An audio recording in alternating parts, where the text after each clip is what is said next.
بسم اللہ الرحمن الرحیم السلام علیکم ورحمۃ اللہ وبرکاتہ۔ ناظرین کرام، غزوہ بنی مصطلق سن 5 ہجری کو پیش آیا، اور اس غزوے کی خصوصیت یہ ہے کہ مومنوں کی ماں حضرت سیدنا جویریہ رضی اللہ تعالی عنہ، جو رسول اللہ صلی اللہ علیہ وسلم کے عقد کے اندر آئی، اس کا تذکرہ آج اسی حوالے سے کرنے لگا ہوں۔ وہ اپنی قوم کے لیے کیسے بابرکت ثابت ہوئی۔ بہرحال 5 ہجری کو یہ غزوہ پیش آیا۔ اللہ کے نبی صلی اللہ علیہ وسلم نے صحابہ کرام کو اس قبیلے کا محاصرہ کرنے کا حکم ارشاد فرمایا۔ قبیلے کا محاصرہ کیا گیا، ان پر اٹیک ہوا، اور اللہ نے اہل ایمان کو فتح عطا فرمائی۔ 2000 اونٹ، 5000 بکریاں مال غنیمت آئی، 200 گھرانے قیدی بنا کر اللہ کے نبی کی خدمت میں لائے گئے۔ مال غنیمت تقسیم ہوا، قیدی تقسیم ہوئے، غلام اور باندیاں۔ تو حضرت جویریہ رضی اللہ تعالی عنہ، یہ حضرت ثابت بن قیس رضی اللہ تعالی عنہ کے حصے میں آئی۔ حضرت ثابت بن قیس رضی اللہ تعالی عنہ نے ان سے کہا کہ آپ مجھے اتنا مال دے دیں، میں آپ کو آزاد کر دیتا ہوں۔ یہ اٹھی اور اللہ کے نبی کی خدمت میں حاضر ہوئی۔ فرمایا ثابت بن قیس مجھے آزاد کرنا چاہتے ہیں بدلے کتابت کے، لہٰذا آپ میری مدد فرمائیں تاکہ میں آزادی حاصل کر سکوں۔ اللہ کے نبی نے ارشاد فرمایا کیا میں اس سے بہتر بات نہ ارشاد فرماؤں؟ فرمایا کیوں نہیں، آپ عرض کریں۔ فرمایا میں اس کے بدلے میں جو آپ کا مال ہے، وہ رقم ہے، میں ثابت بن قیس کو دے دیتا ہوں، آپ کو آزاد کر دیتا ہوں، اور آپ کی آزادی کے بعد پھر آپ سے نکاح کر لیتا ہوں۔ حضرت جویریہ رضی اللہ تعالی عنہ نے ارشاد فرمایا رسول اللہ مجھے یہ قبول ہے۔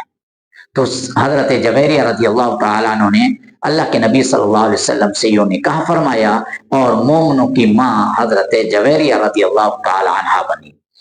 اور پھر اپنی قوم کے لیے اور اپنے والد محترم کے لیے کیسے خیر کا باعث بنی، بابرکت بنی۔ حضرت جویریہ رضی اللہ تعالی عنہ کے والد محترم کو جب پتہ چلا، حارث بن ابی ذرار کو، کہ میری بیٹی قید ہو گئی، وہ اونٹ لے کر اللہ کے نبی کی خدمت میں حاضر ہوئے۔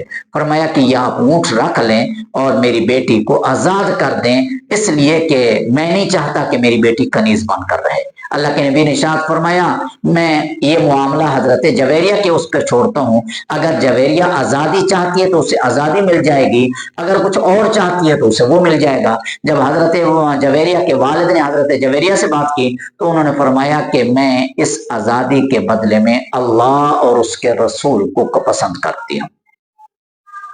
حضرت عبداللہ بن زیاد رضی اللہ تعالیٰ عنہ یہاں پر ایک دوسری روایت نقل کی، فرماتے ہیں کہ آپ یہ سارا مال غنیمت بھی، قیدی بھی، سب مدینہ پہنچے، اور جب مدینہ پہنچے تو حضرت جویریہ رضی اللہ تعالیٰ عنہ کے والد محترم حارث بن ابی ذرار بہت سارے اونٹ لے کر یہ مدینہ پہنچے تاکہ میں یہ اونٹ فدیے میں دے کر اپنی بیٹی کو آزاد کرا سکوں۔ جب یہ مدینہ کے قریب پہنچے نا، تو 2 اعلیٰ قسم کے، نسلی قسم کے اونٹ اس نے پہاڑ کے وادی میں چھپائے، اور بقیہ اونٹ لے کر اللہ کے نبی کی خدمت میں حاضر ہوئے۔ فرمایا یہ اونٹ آپ قبول کر لیں اور میری بیٹی حضرت جویریہ کو آزاد فرما دیں۔